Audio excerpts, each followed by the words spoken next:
오늘 여러분들은 다른 사람의 가식과 다른 사람의 허풍을 살펴보기 전에 나의 허풍과 나의 가식도 솔직하게 살펴볼 필요가 있습니다. 왜? 왜일까요? 여러분들이 양심적인 사람이 되기 위해서? 올바른 사람이 되기 위해서? 아닙니다. 이 허영심이라는 게 여러분들한테 매우 큰 장애물이 되고 있기 때문이에요.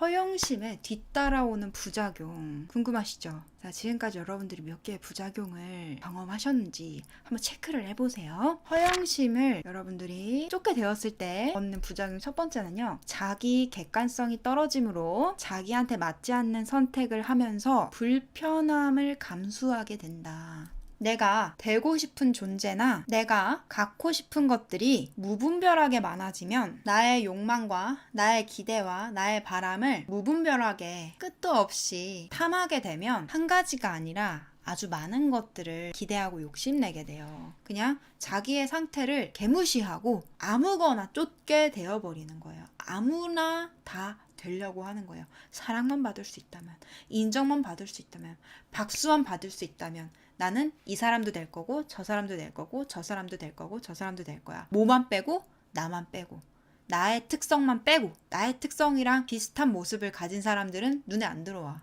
그건 별로라고 생각해. 그래서 가장 나다운 것만 쏙 빼고 그 외에 나머지 것들, 나와 거리가 먼 것들, 내가 가지지 못한 것들, 나와 다른 것들만 이렇게 떠받들면서 자기한테 맞지 않는 옷을 막 찾아서 헤매죠. 억지로 막 껴입으려고 하고 그게 답답하고 불편한데 스스로한테 이러죠. 참아. 이래야지 사랑받을 수 있어. 이래야지 인정받을 수 있어. 이러면서 자기 자신을 굉장히 불편하게 할 수 있어요. 자, 그 다음에 두 번째, 스스로에 대한 기대치가 너무 높아진 나머지 굉장히 무모해져요. 내가 굉장히 많은 걸 할 수 있는 사람이고 내가 굉장히 기대치가 높고 나는 거기에 부응할 수 있는 사람이야 라고 착각을 하고 있는 상태이기 때문에 과도한 계획을 세우고 과도한 스케줄을 짜고 본인한테 굉장히 높은 기대치를 가지게 됩니다. 이런 식으로 자기 객관화가 되어 있지 않고 자기의 역량이 파악되어 있지 않기 때문에 뭐 자기를 있는 그대로의 모습을 본 게 아니라 넌 이렇게 되어야 되니까 지금부터 넌 이런 존재라고 우겼으니까 우기는 거 제일 잘해.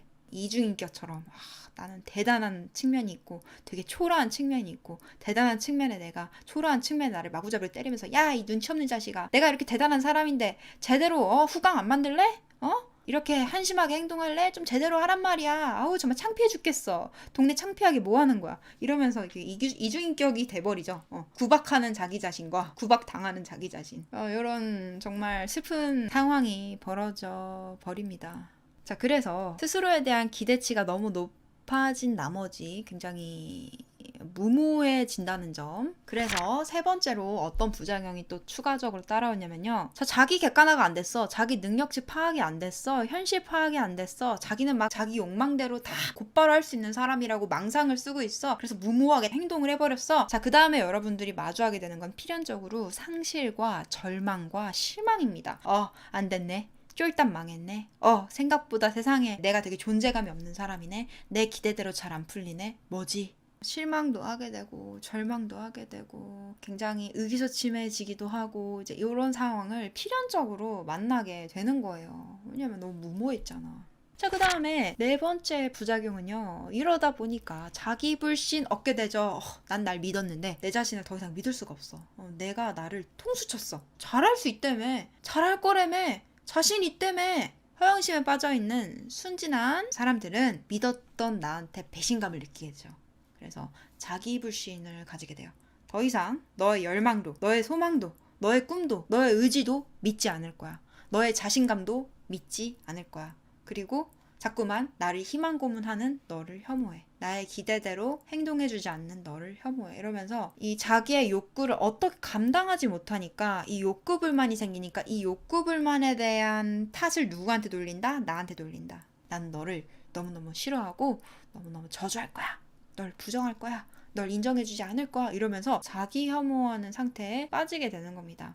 당연히 자존감도 떨어지게 되고 자신감도 떨어지게 되겠죠. 자, 그 다음에 다섯 번째 허영심의 부작용은요. 착각과 현실 파악을 하는 과정 속에서 결과적으로는 이 많은 과정 속에서 굉장히 큰 수치심을 느끼게 돼요. 아, 이것 봐. 나 정말 대단한 사람이라고. 나 다 할 수 있다고. 이러면서 세상 사람들한테 막 다 자랑하고, 주변 사람들한테 막 다 얘기하고, 그리고 내 스스로도 막 설레발을 쳤는데, 와장창 깨졌어. 너무 창피한 거야. 너무 수치스러운 거야. 너무 굴욕적인 거야. 내가 사실 내가 생각했던 것만큼 멋진 사람이 아니라는 게 너무너무 치욕스럽게 느껴지는 거예요. 그래서 이 수없이 많이 허영심과 현실 파악의 이 반복되는 사이클 속에서 여러분들은 계속해서 수치심이 누적돼요. 이렇게 수치심만.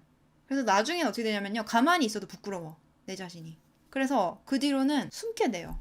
남들 앞에서 내가 어떤 사람인지, 내가 어떤 목표를 가지고 있는지, 뭐가 되고 싶은지, 뭘 갖고 싶은지, 이런 것들을 뭘 원하는지도 말하지 않아요. 자기 자신을 자꾸 속이려고 해요. 왜냐면 스스로가 허풍을 떨고 또 기대를 해서 설레발을 치면 자기가 실망할 걸 아니까.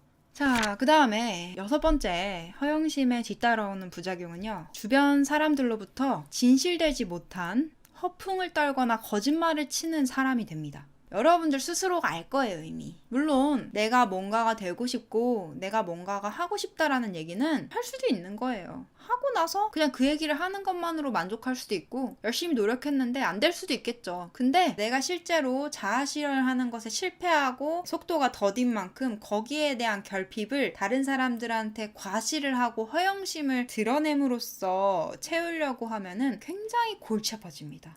그러면 사실 사람들도 한 번, 두 번 볼 때는 몰라. 계속 보다 보면 느껴져. 이 사람이 지금 나한테 이런 모습으로 비춰지고 싶구나. 그래서 자꾸만 이런 말만 반복하고 있구나. 라는 식으로 흘러가는구나라는 걸 사람들은 느껴요. 헷갈리게 만들잖아, 사람을. 자꾸만 이중인격자처럼 진짜 자기의 모습을 파악하지 못하고 자꾸만 자기가 되고 싶은 모습이 자기인 것처럼 행동을 하는 게 주변 사람들을 정말 피곤하게 만들고 정말 헷갈리게 만들어요. 물론 그 사람의 편견일 수도 있겠지만은 그런 거 저런 거를 떠나가지고 진짜 자기의 모습과 자기가 되고 싶은 자기의 모습을 일치시키지 못하는 사람, 구분하지 못하는 사람, 내가 이런 모습이 되고 싶으니까 난 이런 사람이야 라고 믿는 사람 곁에 있는 사람들은요 정말 피곤해요. 사실을 말한 건데 내가 되게 나쁜 사람이 되고, 사실을 말한 건데 내가 되게 무례한 사람이 되고, 사실을 말한 건데 내가 공격하게 된다고 느껴요. 7번째 부작용은요. 있는 그대로의 자신이 불편해져요. 그래서 항상 쫓기고 불편하고 답답한 느낌이 들어요. 나는 자꾸만 저 높은 어떤 이상향에 도달한 그런 사람이어야 한다라는 그런 상태의 강박증에 빠져 있기 때문에 혼자서 가만히 편히 쉬질 못해요. 여유? 그런 거 없어요. 조용하고 고요한 상태를 굉장히 불편해해요. 잡생각이 올라오거든. 사실 내가 지금 거짓말을 치고 있는 걸지도 몰라. 사실 나는 내가 생각했던 것보다 조금 더 미성숙한 존재일지 몰라. 사실 나는 지금 허풍을 떨고 있는 걸지도 몰라. 그래서 내 인생에서 나를 위해서 뭔가를 투자를 하고 쌓아가는 이런 시간들은 없어요.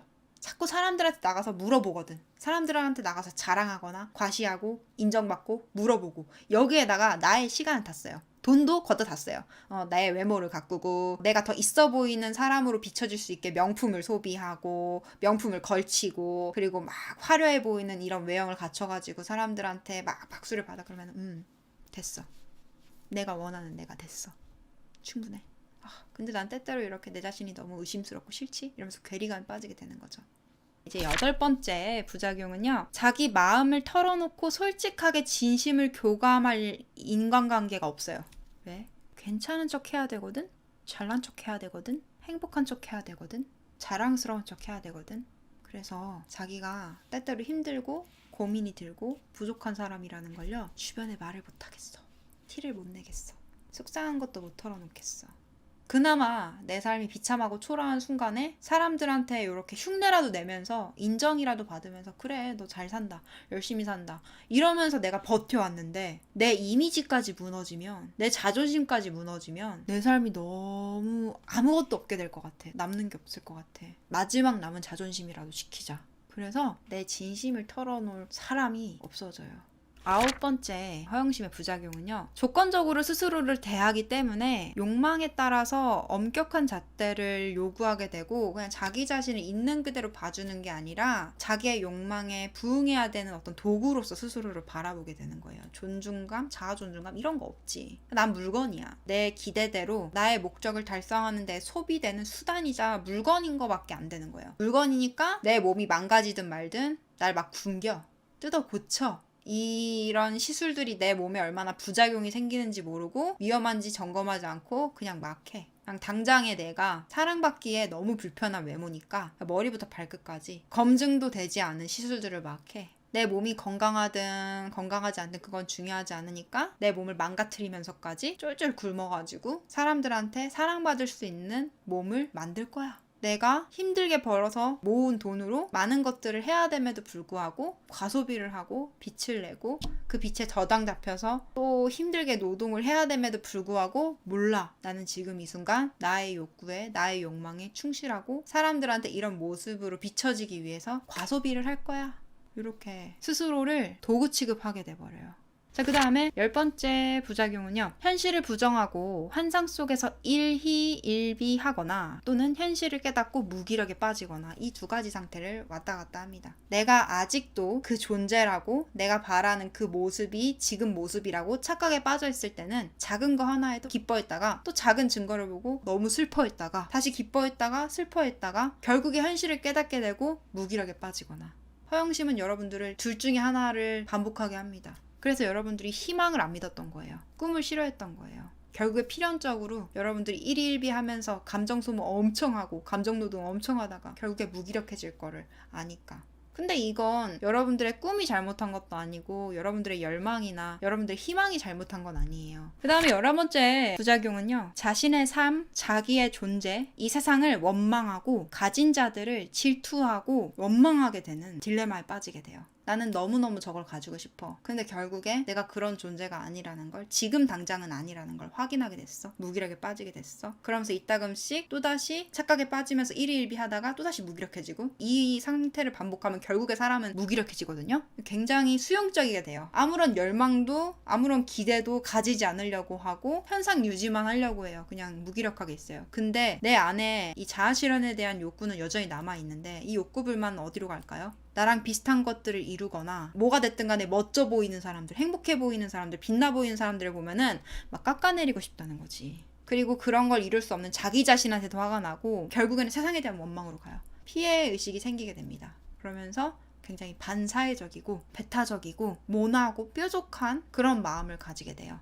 12번째 허영심의 부작용은요. 자꾸만 세상을 단순화하여서 해석하려고 해요. 이 허영심이라는 단어 자체가 유아틱한 감정이라고 했잖아요. 나는 이렇게 되고 싶고 지금 이 순간 그렇게 된 흉내를 낼 거야. 그런 척을 할 거야. 일종의 놀이라고 했잖아요. 어떻게 보면은 그 시작점은 이건 어떻게 보면 굉장히 어린아이적인 발상인데 그러다 보니까 되게 사고회로도 단순해요.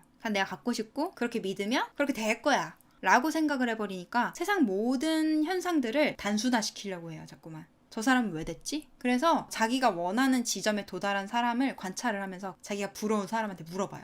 어떻게 했어요? 시간 관리는 어떻게 하세요? 부모님은 어떻게 대해 주셨어요? 어디 학과를 나오셨어요? 작은 요소를 따라하면 그 사람처럼 될 거라고 생각하는 거예요. 마치 내가 엄마 원피스를 입으면 지금 이 순간 5살이 아닌 25살 어른이 된다고 생각하는 것처럼 그거 하나만을 따라하면 그 사람과 똑같은 결말을 얻게 된다라고 착각을 해버리고 자꾸만 세상을 단순화시키는 거죠. 그래서 이 수많은 현란한 목표들이 가득한 세상에서 가장 중요한 건요. 나는 누구인가? 나는 뭐가 되고 싶은가? 정말 솔직하게. 이게 중요한 거예요. 근데 그거를 이렇게 생각하지 못하고 박수만 받으면 다 쫓아가서 나도 그렇게 될래요. 어떻게 되는지 알려주세요. 아주 작은 행위들에만 집착하는 거예요. 그리고 그 작은 행위들을 따라하면 내가 결실을 얻을 수 있다고 착각을 하면서 스스로 이 세상의 규칙을 파악하려고 하지 않아요. 굉장히 쉽게 그 길에 도달하려고 해요.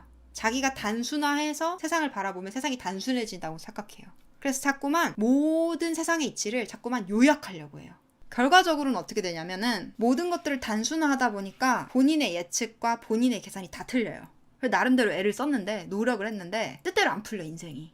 그 다음에 13번째 부작용은요. 스스로의 가능성을 부정하게 되고요. 심리적으로 위축이 되어서 굉장히 비관적인 사람이 돼요. 자꾸만 열심히 뭔가를 했는데 잘 안 되고 자기한테 실망 너무 많이 했고 수치스러운 일도 너무 많이 겪고 주변에 편안한 사람도 없고 사람들이 이상하게 날 피하고 내가 나를 도구처럼 대하고 나한테 친절하지 않고 나한테 사랑을 주지 않고 자존감도 낮고 이러다 보니까 자기의 가능성마저도 부정해버려요. 지금 당장 될 수가 없다는 거지 언젠간 될 수도 있는 그런 무궁무진한 가능성을 가졌다는 것까지 그냥 반납해버려요. 그리고 스스로에게 아무런 기대도 가지지 않아요.